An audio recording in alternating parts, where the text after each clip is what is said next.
Rejoice in the Lord always, St. Paul says, and again I say rejoice. Here is a man who writes from prison, who is telling us to rejoice always in the Lord. If any of you have been following the FIFA World Cup, you've seen many a team with surprised joy. For example, the Moroccan team, they were surprised that they were able to beat the Spaniards, and then they were surprised they were able to beat the Portuguese. And I saw one of the players, he was doing cartwheels off the field at the victory. Rejoice in the Lord. Well, that joy, of course, we all know is fleeting. The joy that the world has when their team is beat next, right?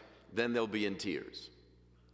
No, the joy that the Lord is speaking about is a much deeper joy. It's not dependent on the world affairs, right? Because they're all ephemeral, up and down things go in this world. But there are certain realities that the believer, the Christian, has that interiorly give us a depth of joy that this world will not take away. Let's look at Isaiah in our first reading today. Isaiah is writing in a period of disaster for Israel.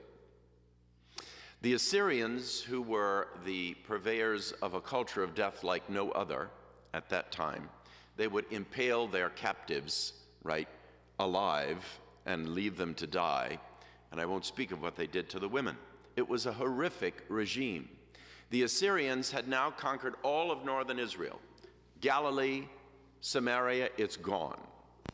Now they're attacking Judea, and the city of Jerusalem is at stake. The king there, Hezekiah, was a godly man, and he called on Isaiah the prophet for prayer and inspiration. And he led the people there at the temple, begging for God's mercy, because the Assyrian king Sennacherib had already sent a word. Don't think your God is going to save you. No God has saved any village, any city, or any kingdom that we have attacked. They have all fallen. And indeed they did. So Hezekiah is now in prayer, and Isaiah gives these prophecies, like the one we hear today from chapter 35. He says, now remember, Judea is a desert, okay? Jerusalem is a bit of an oasis in the midst of this desert, right? The north, Galilee, that's lush and green and so forth, but it's a desert, and the desert is under attack. And this is what he says: the wilderness and the dry land shall be glad, the desert shall rejoice and blossom with joy and singing, and on he goes. Strengthen the weak hands, make firm the feeble knees, say to those who are fearful of heart, be strong, fear not. Your God will come and save you. So indeed Hezekiah and the people gathered in prayer, and the next morning when Sennacherib and his troops were to attack them, they awakened to a plague. Over 150,000 of his soldiers were dead the next morning. Sennacherib decided maybe we should get away from this Jerusalem. And they returned to the imperial palace, where he was then murdered by his sons. See, things are not always what they seem. God is the one who has us in the palm of his hand. Now, it doesn't always work out the way we'd like it, on the time schedule that we want, right? But God is still in charge. Same thing with John the Baptist. John the Baptist, Jesus' cousin, had prophesied, we've got the Messiah here. Behold the Lamb of God, he who takes away the sin of the world. So, okay, he got it right. He knew this is the one. Now, after some time in Jesus' ministry, John the Baptist and others would have thought, well, okay, the kingdom's taking over, but I'm in jail, I'm your chief prophet, and I'm in prison. So John the Baptist sends some of his men to ask Jesus, look, are you the one? Or are we supposed to wait for another one? Now, we don't know if it's because John himself doubted, or it was his own disciples that doubted. So John said, you go ask. He can't go anywhere. He's in prison. And of course, you know what Jesus said. He said, well, tell him. And then he gave him all the signs of the kingdom that Isaiah had prophesied about healing of the sick and so on and so forth. And blessed are those who do not find a stumbling block in me. In other words, it may not be the way or the time you think. You may feel like you're going through a desert right now. You're dry as a bone in your spirit. You don't know whether God is with you or not. Remember, one of the titles that we hear from the Old Testament for Jesus is Emmanuel, God with us. God is with us, God for us, right? Whether you're John the Baptist and you think nothing seems to be going right, or you're King Hezekiah and it looks like everything is closing in on you, right? Or even James, St. James, whose second reading we hear from today. James was in Jerusalem himself. This is not the James that's known as the Santiago. That's the other James, right? The brother of John who ends up evangelizing Spain. This is the James, the shorter cousin of Jesus. James the Less, they call him. He was shorter. And he's the bishop of Jerusalem. They're going to kill him too, by the way. And what does he say? Persevere in your faith. Persevere. Just like the farmer who has to wait for that seed to bear fruit, right? We have to persevere. Hold on. Don't give up. This weekend, we come from celebrating the Immaculate Conception of Our Lady, as well as Our Lady of Loreto yesterday, and tomorrow, Our Lady of Guadalupe. I want you to think about the situation, for example, in Mexico, when the Spaniards had come and their Franciscan friars had brought the gospel. There were quite a few of the conquistadors that weren't living the gospel too well themselves, right? And they did their own fair part of butchery. Meanwhile, the Aztecs had taken quite a large number of Spaniards and sacrificed them on their temple. So now we've got two worlds that are about to kill each other. It was going to be a massive bloodshed. And the Blessed Virgin Mary appears to an Aztec convert to the faith by the name of Juan Diego. Now, when Our Lady appears, Juan Diego sees this beautiful young woman. Juan Diego was about 57. He was running to Mass. You know, he was a good runner. He's on his way down to the center of the city where the church was. Remember, if you go to Mexico City today, the hill of Tepeyac, where Our Lady appeared, is now part of the giant, massive megaloplex called Mexico City, right? Tens of millions. But at that time, it was miles from the center of the city where he was going. Okay? He was on his way to Mass. And he turns to this beautiful lady, well, who are you? And this is what the Blessed Mother is recorded to have said. This was in 1531. All of this is recorded, and you can see this in the historical library in Mexico City at the Shrine of Guadalupe. This is what Our Lady said to him. Be it known and understood by you, the smallest of my children, that I am the ever Virgin Mary, Mother of the true God from whom all life has come, Mother of the Creator, close to whom is everything, the Lord of heaven and earth.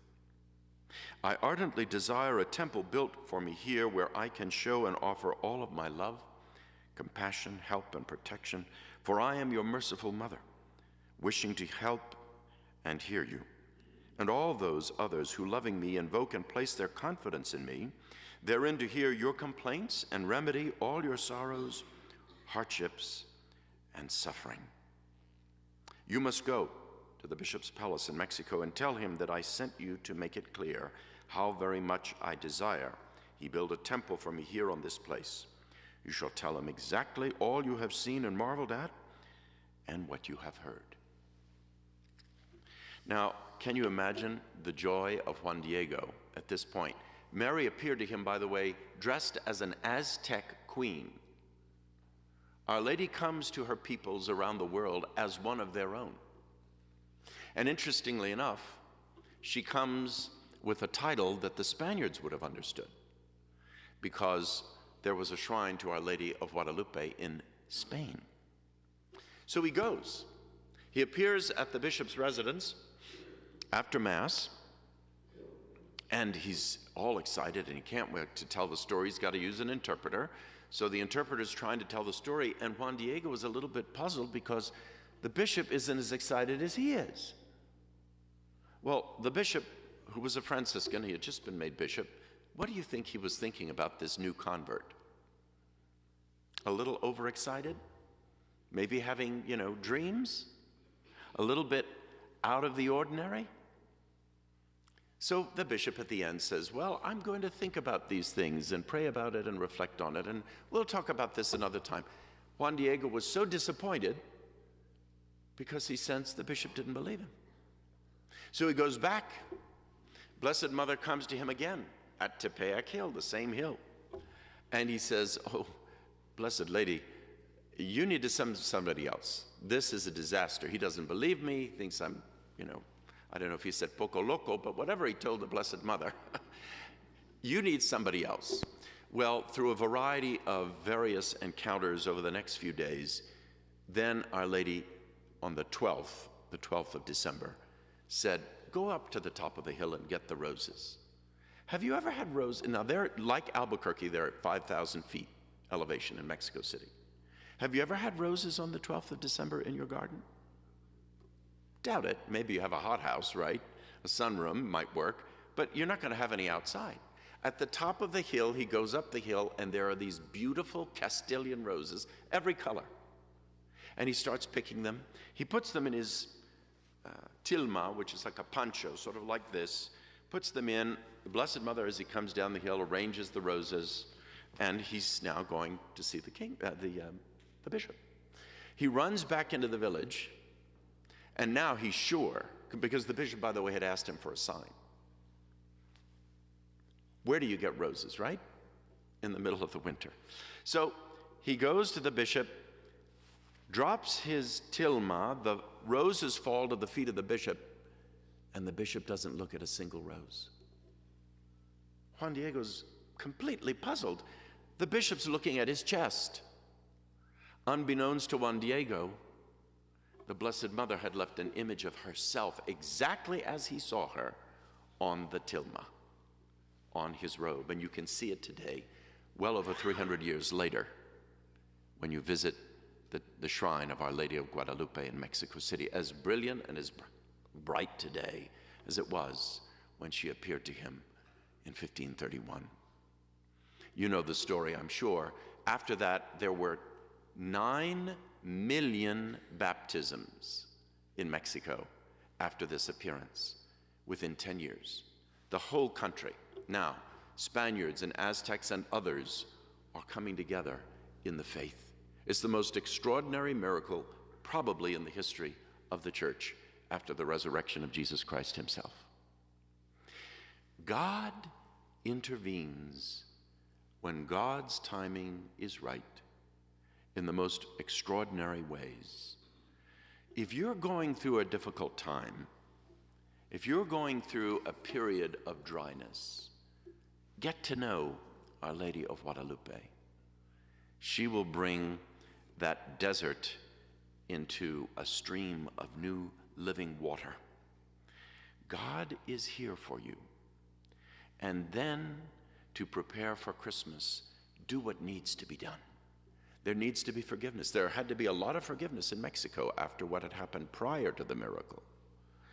We need to do it. You know, when the great Leonardo da Vinci was painting the Last Supper, he was working on the face of Jesus, and one of his friends, enemy, frenemy as they say, came by. I don't know if he insulted the painting, and Leonardo got on him, and really he was very angry.